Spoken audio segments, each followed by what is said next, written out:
ونستعينه ونستغفره ونعوذ بالله من شرور أنفسنا ومن سيئات أعمالنا من يهده الله فلا مضل له ومن يضلله فلا هادي له أشهد أن لا إله إلا الله وحده لا شريك له إقرارا به والتوحيدا وأشهد أن محمدا عبده ورسوله تسليما مجيدا نصلي ونسلم على نبينا الكريم حبيبنا مصطفى محمد صلى الله عليه وسلم وعلى آله وصحبه ومن تبعهم بإحسان إلى يوم الدين. أما بعد أوصيكم وإياي نفسي بتقوى الله وتزودوا فإن خير الزاد التقوى. قال رسول الله صلى الله عليه وسلم ittaqillah haitsuma kunta wajbi sayyi'atu hasanata tamhuha wa khaliqin nas bi khuluqin hasan. Hadirin hadirat jamaah salat maghrib Masjid Nur Muhammad rahimakumullah. Alhamdulillah, kembali puji dan syukur tak henti-henti kita ucap kepada Allah Subhanahu wa taala, yang mana Allah juga tak putus dan tak henti nikmatnya kepada kita. Nikmat iman, nikmat sehat, hidayah, Islam dari Allah Subhanahu wa taala. Terlebih lagi pada bulan ini Allah Subhanahu wa taala mempertemukan kita dengan bulan Al-Muharram, bulan yang dimuliakan oleh Allah Subhanahu wa taala, yaitu bulan Dzulhijjah, yang mana kata Rasulullah sallallahu alaihi wasallam, "Ma min ayyamin al-amal soleh fihi ahabba ila Allah wa a'damu indah min hadha al-ashar." Qila wala jihad ya Rasulullah illa man kharaja fi sabilillah bimalihi wa nafsihi summa la yarji'u minhu syai'.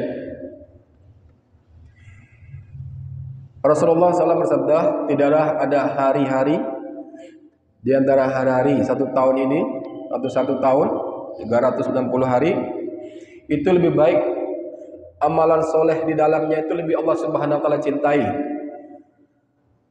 lebih agung di sisi Allah Subhanahu wa taala dibanding 10 hari pertama bulan Dzulhijjah ini.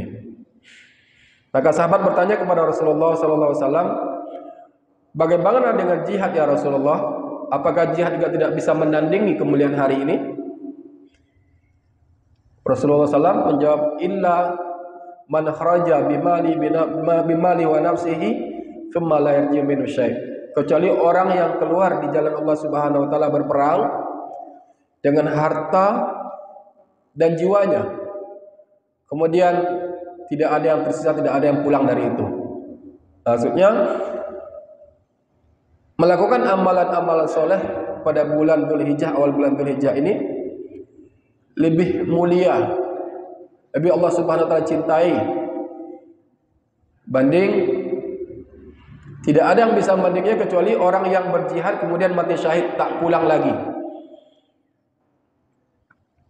Maka sebab itu hadirin hadirat rahimakumullah, alhamdulillah kita bersyukur pada Allah Subhanahu wa taala.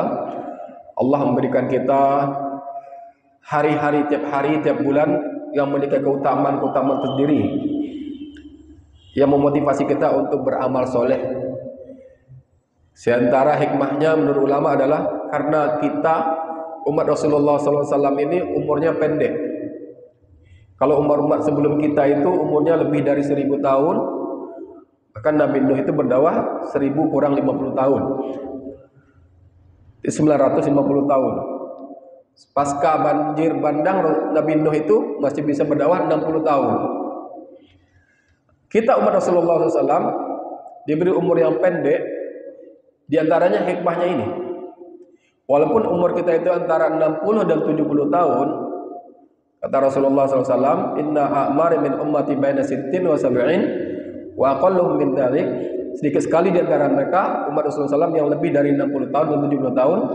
Di antara hikmahnya ini, Allah berikan setiap hari itu, tiap bulan itu ada kemuliaan-kemuliaan tertentu dengan amalan-amalan tertentu. Maka hadirin rahimakumullah, dengan itu semua mudah-mudahan kita memahaminya dan mau mengambil bagian dari untuk melakukan amal soleh pada hari-hari tertentu yang Allah Subhanahu Wa Taala muliakan. Di antaranya hari-hari pada bulan haram, yaitu bulan Muharram, Dzulqa'dah, Dzulhijjah, Rajab. Ya. Ada lagi di antara hari yang Allah Subhanahu Wa Taala memberikan pahala dan menghapus dosa. Di antaranya adalah amal-amalan pada bulan Ramadan, pada malam Lailatul Qadar. Di antaranya lah amal-amal ketaatan, ibadah kita dari Jumat ke Jumat, solat ke solat, Ramadan ke Ramadan. Itulah menghapus dosa-dosa dan kesalahan kita. Maka inilah hikmahnya Allah Subhanahu Wa Taala berikan keutamaan kemuliaan itu. Karena umur kita ini pendek, singkat sekali dibanding umat-umat dahulu. Kedua, salawat dan salam mudah-mudahan Allah Subhanahu Wa Taala senantiasa turunkan kepada Rasulullah Sallallahu Alaihi Wasallam, pada keluarga beliau, para sahabat, tabi'in, tabi'ut tabi'in, dan orang-orang yang mengikuti jejak sunnah Rasulullah Sallallahu Alaihi Wasallam. Allahumma ja'alna minhum, ya Allah jadikan kami di antara umat Rasulullah SAW yang memberikan syafaat beliau, yang dikumpulkan orang-orang yang kau cintai, minas syuhada, sholihin, siddiqin, dan orang-orang yang dirahmati oleh Allah Subhanahu Wa Taala. Allahumma amin. Bila hadirin rahimakumullah, pada ahad sebelumnya kita sempat membahas masalah hati, masalah kolbu, yang mana Al-Imam Ibnu Qayyim Al-Jauzi membagi kolbu itu menjadi 3: kolbu salim, kolbul maut, kolbu mayyit, kolbu marid. Hati yang sehat, yang mana tidak datang, tidak ada yang selamat dari Allah Subhanahu Wa Taala kecuali orang yang datang dengan hati yang sehat, hati yang selamat. Kemarin pada ahad itu kita membahas di antara ciri-ciri hati yang selamat, hati yang sehat itu adalah ayyakuna li ghairillah salima min ayyakuna li ghairillahi fihi syirkun biwajhin ma. Hati itu selamat dari menyekutukan Allah Subhanahu Wa Taala. Ibadah hanya karena Allah, rasa takutnya hanya karena Allah, cintanya hanya karena Allah, harapan dan apa yang diharapkan hanya kepada Allah Subhanahu Wa Taala. Sehingga kalau dia memberi, dia memberikan Allah. Wa in a'ta lillah, wa in mana lillah. Kalau dia tidak ngasih, dia mencegah, itu karena Allah. Dan dia mengasihi karena Allah. Dia mencintai karena Allah. Dari semua hatinya itu tunduk atas apa yang Allah Subhanahu Wa Taala perintahkan, dan amalannya sesuai dengan apa yang disunnahkan oleh nabinya. Jadi ikhlas saja menurut ulama tidak cukup menjadikan amal itu diterima, Pak. Karena di antara syarat amal itu adalah khalisan lillah wa shawaban li sunnati Rasulillah. Ikhlas karena Allah Subhanahu Wa Taala, tak menyekutukan, tidak menduakan Allah Subhanahu Wa Taala, wa shawaban li sunnati Rasulillah, dan sesuai dengan tuntunan sunnah Rasulullah SAW. Maka para salaf dahulu, kalau mereka melakukan amal soleh, pasti mereka akan a'radu alaihim, mereka akan menanyakan pada hatinya itu 2 perkara. 5 wa kaifa. Untuk apa kamu beribadah? Untuk apa kamu lakukan satu perbuatan itu? Dan bagaimana cara kamu melakukan perbuatan itu? Jadi 5 itu karena Allah, lillah, wa kaifa, mutaba'ati sunnati Rasulillah. Dan bagaimana harus sesuai dengan sunnah Rasulullah SAW. Itulah mereka pemilik hati yang selamat, hati yang sehat, terlepas dari ketergantungan kepada selain Allah Subhanahu Wa Taala. Hanya murni kepada Allah, cintanya, tawakalnya, rasa takutnya, kebenciannya, pengharapannya hanya karena Allah Subhanahu Wa Taala. Sekarang kita masuk kepada faslun ataupun bab selanjutnya, fil qalbil mayyit. Ini kita jadikan nanti sebagai diagnosa, Pak. Kalau medis itu bagaimana kita mendiagnosa apakah hati kita termasuk hati yang selamat, hati yang sehat, atau hati kita masuk hati yang mati. atau hati kita termasuk hati yang sakit. Maka Al-Imam Ibnu Qayyim Al-Jauziyah menerangkan, wal qalbu tsani, hati yang kedua itu adalah diddu hada, kebalikan dari hati yang sehat tadi. Hati yang selamat tadi. Yang tadi itu kita bahas hati salim, qalbun salim, hati yang selamat, ya. Lau yauma la yanfa'u malun wala banun illa man atallaha biqalbin salim. Pada hari itu tidak bermanfaat harta dan anak-anak kecuali orang yang datang kepada Allah biqalbin salim, dengan hati yang sehat dan selamat. Sehat lillahi ta'ala, ya. Terlepas dari kesyirikan, terlepas dari ketergantungan pada selain Allah Subhanahu wa taala. Wa qalbu tsani dituhada. Sekarang kita bahas hati yang mati. Yaitu wa huwal qalbu mayyit alladzi la hayata fi bihi. Yaitu hati yang mati yang tak ada kehidupan. Jadi kalau hati sudah mati mesti tak hidup. Tidak ada kehidupan. Bangkai kalau sudah mati tidak ada kehidupan. Mesti semuanya berhenti. Fahuwa la ya'rifu rabbah.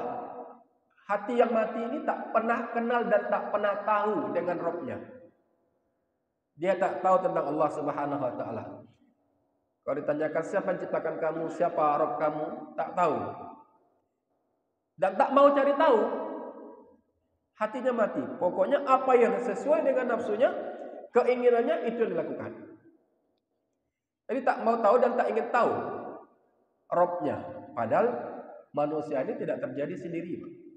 Manusia ini ada yang ciptakan, ada yang memberikan rezeki, ada yang menghidupkan, ada yang mematikan.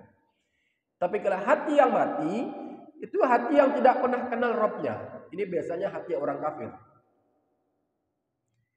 Wala ya'budu bi amrihi wa ma yuhibbuhu wa yardah. Dan hati, pemilik hati yang mati ini, dia tidak beribadah kepada Allah Subhanahu wa taala dengan perintah Allah. Dengan apa yang Allah perintahkan kepada dia. Wa ma yuhibbuhu wa yarda. Hati orang yang mati, orang kafir ini melakukan apa yang tidak dicintai Allah dan tidak diridhai Allah. Karena tidak ada kehidupan, tidak kenal Allah. Hidup seenaknya saja, kayak binatang. Makan, minum, bersetubuh, makan, minum, kumpul. Kayak binatang, tidak ada beda dengan binatang. Tidak peduli dengan ibadah, tak peduli dengan tarbiyah, tidak peduli dengan masa depan atau akhiratnya. Bal huwa waqifun ma'a syahwatihi wa ladzatihi. Bahkan hati yang mati ini itu waqifun ma'a, dia itu berhenti berada pada ketergantungannya mengikuti syahwat dan kelezatan hawa nafsunya. Tak perlu Allahu Akbar, pokoknya dia kerja, semuanya dilakukan, tidak butuh ibadah. Tidak peduli dengan ibadah ketaatan kepada Allah Subhanahu wa taala. Ada kewajiban puasa, dia tidak wajib, tidak tahu, tidak mau puasa. Ada kewajiban-kewajiban lain dia tidak melakukan. Bal huwa waqifun ma'a syahwatihi wa ladzatihi. Dia itu cenderung terus mengikuti hawa nafsu dan syahwatnya. Walau kana fiha suhtu rabbihi wa wadbihi. Walaupun itu Allah, Rabbnya itu marah. Ya. Allah murka, tidak peduli. Karena hatinya mati. Tidak takut dengan ancaman Allah Subhanahu wa taala. Bahkan dikatakan seperti dia itu seolah-olah yunadi min makanin ba'id. Seolah dia itu dipanggil dari tempat yang jauh, Pak. Kalau manggil di tempat yang jauh tidak akan kedengaran, walaupun badannya ini sebenarnya dekat. Karena hatinya yang jauh. Ibaratnya kalau kita bicara dengan seseorang dekat dengan kita ini, orang itu pikirannya sudah jauh kemana-mana. Kita bicara dengan dia tetap diam saja, tidak nyambung. Diajak ini tidak akan ada beri perhatian, karena pikirannya jauh. Kalau orang-orang kafir yang hatinya mati ini, ketika ditawarkan, dibacakan, sampaikan nasihat, dibacakan Al-Quran, dibacakan hadis Rasulullah SAW, hatinya tak tertarik, tak mengimaninya, apalagi sampai mengamalkannya. Seolah sama dengan kita berteriak dengan orang-orang yang jauh sana. tidak kedengaran, cuma hanya kemo ataupun gerakan-gerakan bibir saja, itu pun tidak bisa dimaknai. Padahal orang itu dekat. Walau kana fiha sukhtu rabbih wa ghadbih, walaupun itu ada kemurkaan Allah Subhanahu wa taala dengan apa yang dia perbuat, Allah marah dengan apa yang dia lakukan itu, fa huwa la yubali idza fadha bi syahwatihi wa haddi. Dia tidak peduli, pokoknya dia bisa melampiaskan hawa nafsunya. Ini haram, tak peduli. Berzina ini haram, tak peduli. Ini minuman ini haram, tak peduli. Pokoknya dia bisa melampiaskan hawa nafsunya. Suka sesama jenis itu tidak boleh dilaknat, tidak peduli. Padahal sudah jelas Allah Subhanahu wa taala mengharamkan, dia tidak peduli. La yubali idza fadha bi syahwatihi wa haddi. Pokoknya apa yang diikuti, diinginkan hawa nafsunya dia ikuti, Pak. Ini hati yang mati. Waridho rabbuh am sakhitah. Aradiya rabbu am sakhitah. Dia tidak peduli apakah Rabbnya Allah Subhanahu wa taala itu ridho atau Allah itu murka. Fa huwa muta'abbidun li ghairillah. Maka dia itu hanya beribadah kepada selain Allah Subhanahu wa taala. Beribadah, patuh, tunduk hanya kepada syahwat dan nafsunya. Kayak binatang. Kayak binatang, tidak peduli. Binatang saja kalau sebenarnya kita pahami, mereka itu masih bertasbih kepada Allah Subhanahu wa taala. Mereka masih berzikir kepada Allah Subhanahu wa taala dengan suara dan aktivitas mereka yang kita tidak tahu. Tapi orang yang memiliki hati yang mati itu tidak peduli. Ini haram, ini halal, tidak tahu. Pokoknya apa yang sesuai dengan nafsunya, keinginannya itu lakukan. Hubban wa khaufan wa raja'an wa ridho, wa suhtan wa ta'diman wa dhullan. Cintanya itu karena nafsunya saja. Dia suka pada orang itu karena bawaan dari kekayaannya, kaya dunianya, karena kecantikannya, karena ada sesuatu yang dia inginkan dari orang itu. Wa khaufan, rasa takutnya itu bukan karena Allah Subhanahu wa taala. Wa raja'an, dan dia mengharap itu karena nafsunya dan karena keinginannya. Wa ridho, dan ridho yang dicari itu bukan ridho Allah. Kalau dia senang sama orang bukan karena Allah, senangnya karena sesuatunya. Wasuhtan, kalau dia marah pada seorang, benci itu bukan karena Allah, karena nafsunya. Mungkin karena nama baiknya, karena dia punya jabatan, karena ketenarannya. Wa ta'dziman, pengagungan dia yang menghormati orang itu, mengagungkan sesuatu selain Allah Subhanahu wa taala itu bukan karena Allah, bukan karena ridhonya Allah. Wa dhullan, termasuk tunduknya dia itu bukan karena Allah, karena ingin jabatan. Jadi dia istilahnya kalau orang Jawa itu ngatok. Semua dilakukan apa yang disenangi, tidak peduli Allah suka, tidak suka, pokoknya atasannya senang, dia akan lakukan. Ini pemilik hati yang mati. In ahaba li hawa. Kalau dia cinta kepada sesuatu, maka dia benci itu karena hawa nafsunya. Ini diterangkan oleh Al-Imam Ibnu Qayyim al-Jauzi. Wa in abghada li hawa. Kalau dia marah, benci, ya benci karena nafsunya, bukan karena Allah. Wa in a'ta li hawa. Kalau dia mau ngasihnya karena nafsunya, karena ingin terkenal, karena ingin dihormati, karena ingin dibalas, ya. Karena dia ingin dibalas kebaikannya. Dia benci itu karena dia merasa disaingi. Kebencian itu bukan karena Allah. Wa in mana amana li hawa. Kalau dia tidak ngasih, melarang itu bukan karena Allah, tapi karena hawa nafsunya. Fahawahu athirun, indah, dan hawa nafsunya lebih diutamakan. Sesuatu itu karena keinginannya. Saya infak ini untuk masjid karena ada hawa nafsunya, karena keinginannya biar dikatakan orang Jawadul Karim. Pada pertemuan lalu pernah kita sampaikan ada 3 orang nanti sama Allah Subhanahu wa taala yang akan dicelupkan ke neraka jahanam. 3 pertama salah satu adalah Jawadul Karim, orang yang dermawan. Karena dermawan itu bukan karena Allah. Orang yang hafal Quran, yang belajar Al-Quran, membacanya, mempelajarinya bukan karena Allah. Orang yang berjihad di jalan Allah, berjihadnya bukan karena Allah, karena kelompoknya, berjihadnya karena dia dikatakan pahlawan, dia katakan orang kuat, bukan karena Allah. Maka 3 kelompok ini Allah celupkan pertama kali nanti masuk neraka.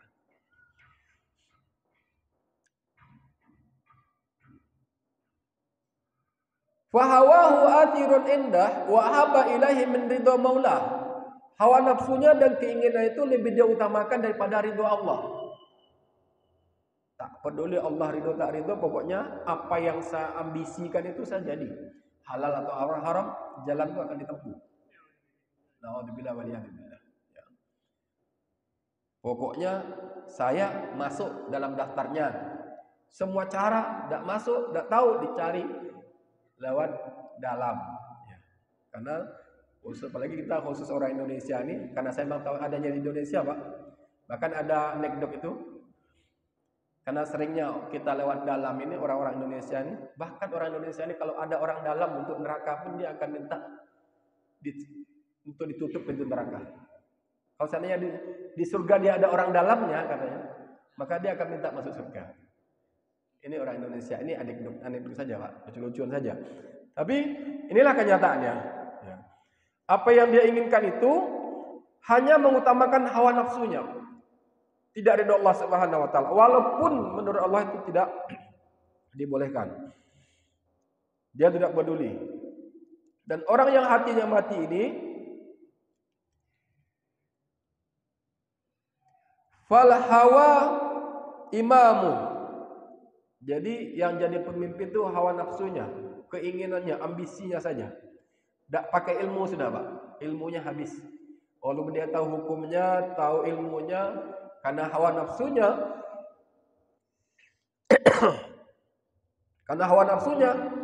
maka ilmunya kalah dengan hawa nafsunya. Seharusnya ilmu itu yang menjadi qaid, ilmu itu yang jadi pemimpin.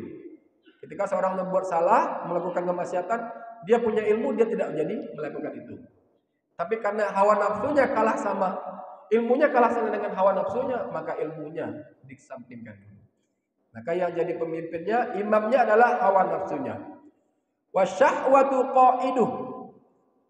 Dan syahwatnya sebagai pemimpinnya. Yang menuntun dia, panglimanya. Wal jahlu sa'iquh.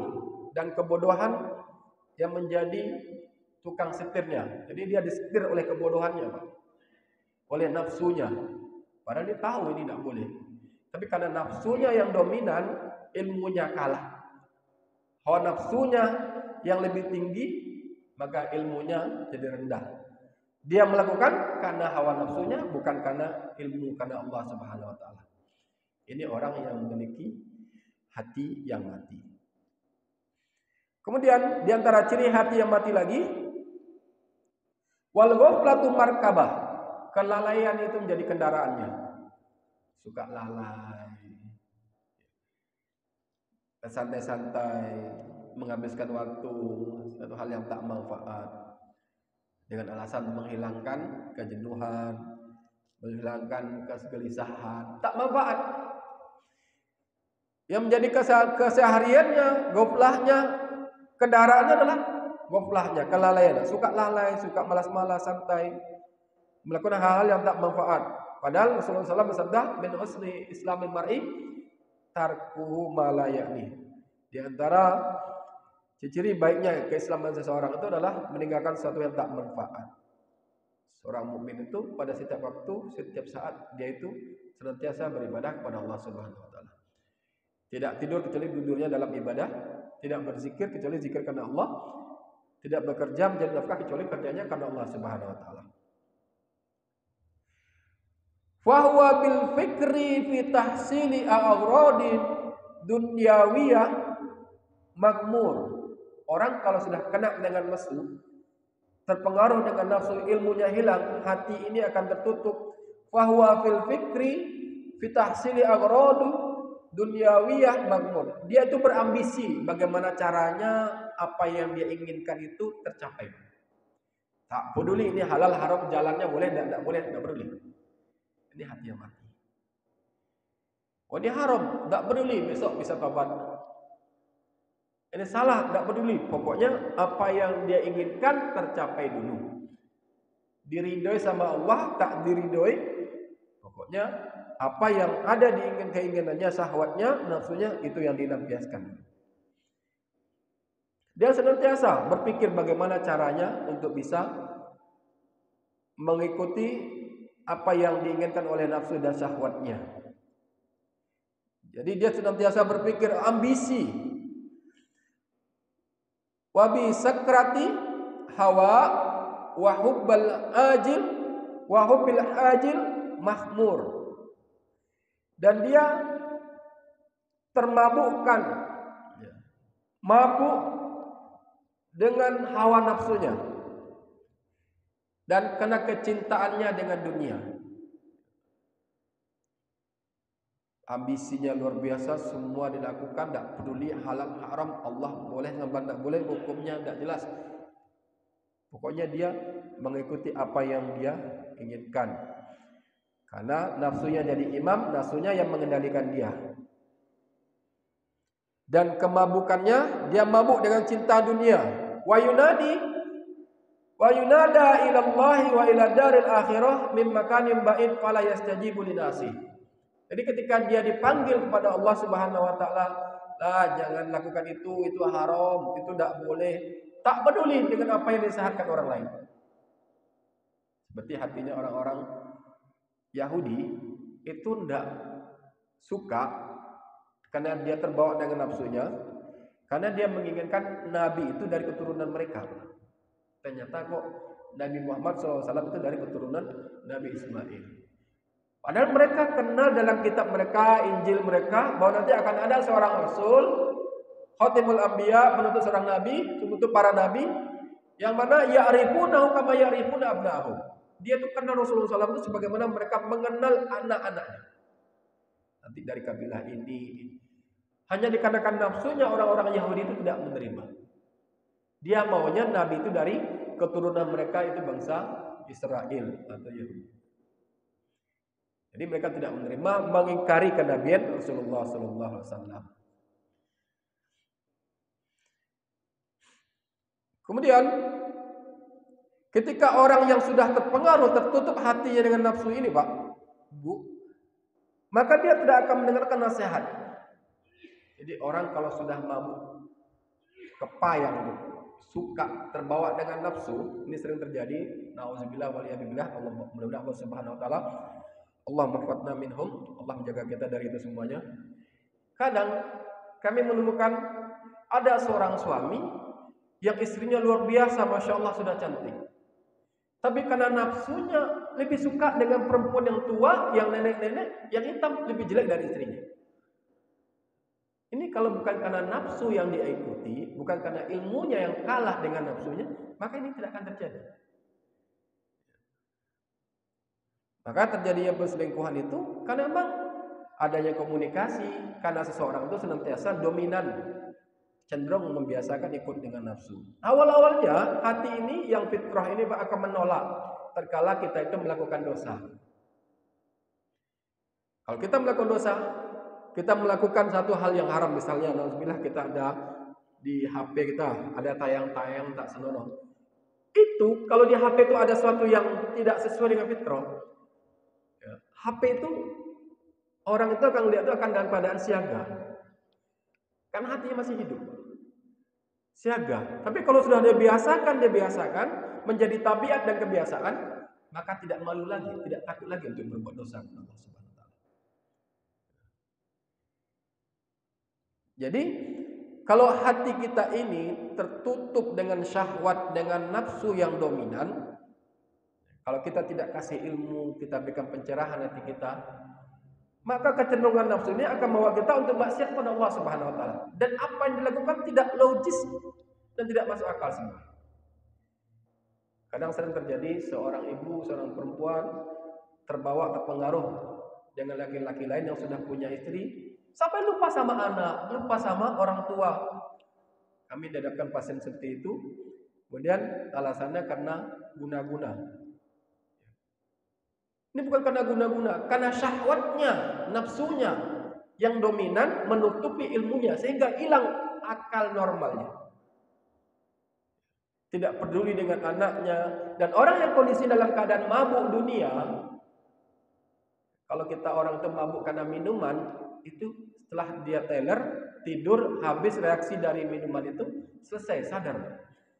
Tapi kalau mabuk dengan dunia, itu tidak ada kesadarannya kecuali hidayah dari Allah Subhanahu wa taala, kecuali ilmu yang sampai kepada hati. Kan kadang sering kita mendapatkan si A itu dia berteman dengan itu sampai dia lupa pulang, lupa dengan anaknya, lupa dengan suaminya. Kita ngelihat si B demikian, dia asik dengan si A luar biasa sampai lupa ke istrinya, lupa ke anaknya.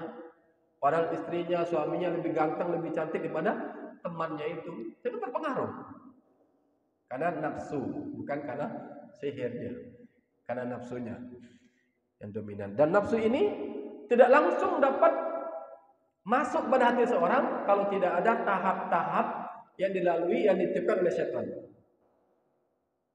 Seperti orang itu bermaksiat, maaf, contohnya kecilnya, ketika seseorang, kami dulu pernah juga, alhamdulillah sekarang, ketika masih seorang itu sudah biasa merokok, Pak, itu bukan langsung bisa merokok. Kita itu ketika kecil dulu mencoba-coba saja. Coba-coba batu. Besok dicoba lagi. Saya coba lagi, menjadi kebiasaan tabiat. Akhirnya susah lepas dari itu. Seorang terpengaruh dengan narkoba, itu awal-awalnya hanya mencoba. Dia sendiri yang membuka peluang hatinya, nafsunya untuk terpengaruh dengan itu. Akhir coba-coba. Coba-coba, pergaulan coba-coba. Akhirnya merasa nikmat dan nyaman dengan itu. Susah untuk lepas kecuali hidayah dari Allah Subhanahu wa taala. Allah banyak cara Allah kasih hidayah, Pak, Bu. Allah kasih hidayah dengan sakit, dengan musibah. Allah kasih hidayah dengan hanya satu kalimat, langsung orang itu berubah dengan hidayah Allah Subhanahu wa taala. Allah kasih hidayah dengan doa. Ya, maka untuk orang-orang yang demikian, yang mengalami demikian, terbawa dengan nafsunya, kebiasaan melihat sesuatu yang tak manfaat, berbanyak berdoa kepada Allah. Allahumma inni as'aluka ilman nafi'an wa rizqan thayyiban wa amal mutaqabbala wa na'udzubika min ilmin la yanfa' min qalbin la takhsha wa min nafsin la tashba. Dari ilmu iman. Bahkan pelaku-pelaku itu terbawa orang-orang yang senantiasa bermajelis ilmu, bisa dikatakan ustaz, ustadzah, syar'i. Karena godaan setan ini yang masuk sehingga hanya mengandalkan ilmu tidak bermanfaat akhirnya. Ilmu lam yakun ilman nafi'an, tidak menjadi ilmu manfaat. Ilman nafi'. Kita minta kepada Allah, Allahumma inni as'aluka ilman nafi'an wa rizqan thayyiban wa amalan mutaqabbalan wa na'udzubika min ilmin la yanfa' min qalbin la takhsha wa min nafsin la tashba wa min da'watin mustajabah. Jadi bagaimana cara kita merangi nafsu ini? Dengan cara meminta berdoa kepada Allah Subhanahu wa taala bagi kita yang sadar akan terbawa nafsu. Namun bagi mereka yang tidak sadar, maka disarankan orang-orang sekitarnya, orang tuanya untuk senantiasa berdoa kepada Allah. Karena orang terlepas dari nafsu inilah hidayah dan doa dari Allah Subhanahu wa taala. Karena hatinya tertutup dengan nafsu dan syahwat. Baik, kita teruskan. Kemudian wa yattabi'u kulla syaitanan marid. Dan orang yang hatinya itu mati, dia akan mengikuti setiap apa-apa yang ditunjukkan langkah-langkah syaitan yang dimurkai Allah Subhanahu wa taala. Ad-dunya tasqutu wa tardu. Pokoknya yang penting dia itu apa-apanya karena dunia. Dia cintanya karena dunia, ridhonya karena dunia. Wa hawa yusimmuhu. Dan hawa nafsu itu membutakan. Jadi istilahnya ada orang kena jatuh cinta, cinta itu buta, demikian. Karena cintanya itu bukan karena Allah, cintanya itu karena nafsu. Jadi tertutup, membuat hatinya buta, tidak bisa membaca logika. Berhubungan dengan seseorang, sesuatu, padahal ini sahabat istri dari temannya. Ya. Karena cintanya, karena hatinya buta, kalah dengan nafsunya, ilmunya hilang, akhirnya ini terjadi perbuatan-perbuatan dosa. Wal hawa yusimuhu amma siwal batil ya'mi. Dia tidak tahu yang lain kecuali pokoknya dia tahu batil. Bahkan dia tidak tahu mana yang benar. Pokoknya ini semuanya kebatilan itu dia senangi. Apa yang batil-batil itu disenangi bagi hati yang mati.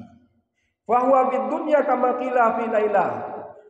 Maka dia hidup di dunia itu sebagaimana dikatakan kepada Laila. Laila ini kisah Laila Majnun itu. Jadi terkenal sekali kisah Laila Majnun ini. Karena hatinya Majnun ini sudah tertutup dengan kabut cintanya dan syahwatnya, nafsunya pada Laila, maka dia akan melakukan apa saja yang dicintai dan disukai Laila. Apapun yang disenangi dan orang-orang yang dekat dengan Laila. Demikian. Ini kan hal juga. Orang kalau sudah ambisi dengan jabatan, ambisi dengan status, dia akan melakukan ambisi dengan gelar. Dia akan melakukan apa saja yang mengantarkan dia untuk tercapai pada ambisinya. Orang akan ingin ambisi jadi orang kaya. Dia akan melakukan semuanya. Apa saja yang tercapai diinginkan oleh nafsunya. Tak peduli caranya halal atau haram. Ini hati yang mati. Nah, kalau itu Rasulullah Imam Al-Qayyim Al-Jauzi mengatakan bahwa pemilik hati yang mati itu wal hawa yasimuhu. Hawa nafsunya itu membutakan dia. Allah Subhanahu wa taala mengatakan orang-orang kafir itu bukan buta mata. Orang kafir itu buta hati, allati fis sudur. Hati mereka itu yang buta. Sehingga tidak bisa membedakan antara al-haq dan batil, antara utusan Allah Subhanahu wa taala, antara kebenaran. Hati orang-orang kafir itu hatinya penuh kebutaan.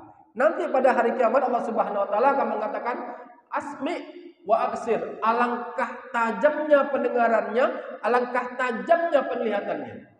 Setelah di hari kiamat nanti Allah akan katakan demikian.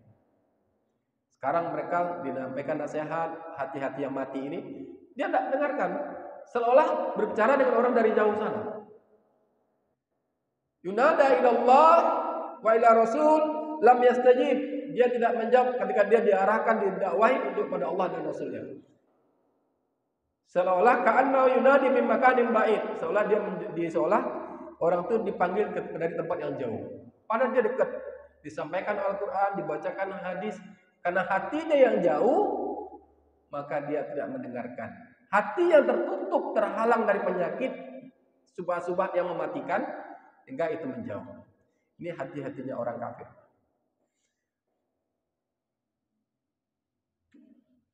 Dan kecintaannya wa amma siwal batil yu'mi wa ya'mi, dan dia buta misalnya kecuali dia kebatilan aja.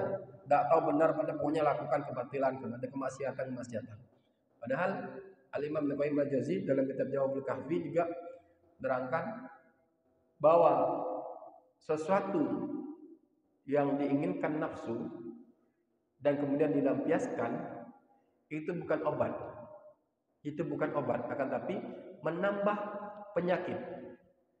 Maka kadang Rasulullah SAW, subhanallah, Rasulullah SAW itu betul dan sodikul dan maha benar Rasulullah SAW. Jadi ketika Rasulullah SAW menasarkan pada sahabat Ali, ya Ali, la tusbit ula bithani. Ya Ali, jangan ikuti pandang pertama dengan pandang kedua.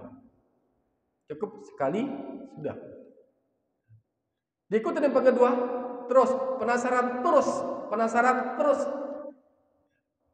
Hati akan melakukan dosa. Tatkala setiap pandangan, pendengaran, lisan melampiaskan apa yang diikuti oleh syahwat dan nafsunya, maka hati itu akan sakit. Hati itu akan ada titik hitam, noda hitam yang akhirnya tertutup dari hidayah Allah Subhanahu wa taala. Mudah-mudahan Allah Subhanahu wa taala menjaga kita dari semua itu. Hanya kepada Allah Subhanahu wa taala kita meminta untuk menjaga itu, karena Allah Subhanahu wa taala yang Maha membolak-balikkan hati. Mudah-mudahan Allah Subhanahu wa taala menjadikan hati kita hati yang qalbus salim, hanya tunduk dan patuh hanya kepada Allah Subhanahu wa taala. Mudah-mudahan pembahasan satu poin ini yaitu fi qalbil mayyit bisa kita pahami dan kita bisa mendiagnosa hati kita. Bahwa kita termasuk hati yang berpenyakit, hati yang mati, atau hati kita hati yang sehat. Nah, nanti kita bawa bab berikutnya adalah pasal berikutnya hati yang sakit. Nah, sakit itu nanti tergantung kadar kadar penyakitnya. Kalau sakitnya sampai kronis, sampai koma itu nanti lebih dekat ke mati. Jadi kalau sakitnya ini bisa diobati cuma batuk pilek, ya, cuma infeksi lambung itu masih bisa ada harapan untuk hidup. Nah, itu nanti kita akan bahas untuk pertemuan selanjutnya. Mudah-mudahan Allah Subhanahu wa taala berikan kita hidayah dan istiqomah senantiasa untuk thalabul ilmi dan mempelajari ilmu Allah Subhanahu wa taala. Alhamdulillahil alamin. Subhanakallahumma wa bihamdika asyhadu an la ilaha illa anta astaghfiruka wa atubu ilaik. Assalamualaikum warahmatullahi wabarakatuh.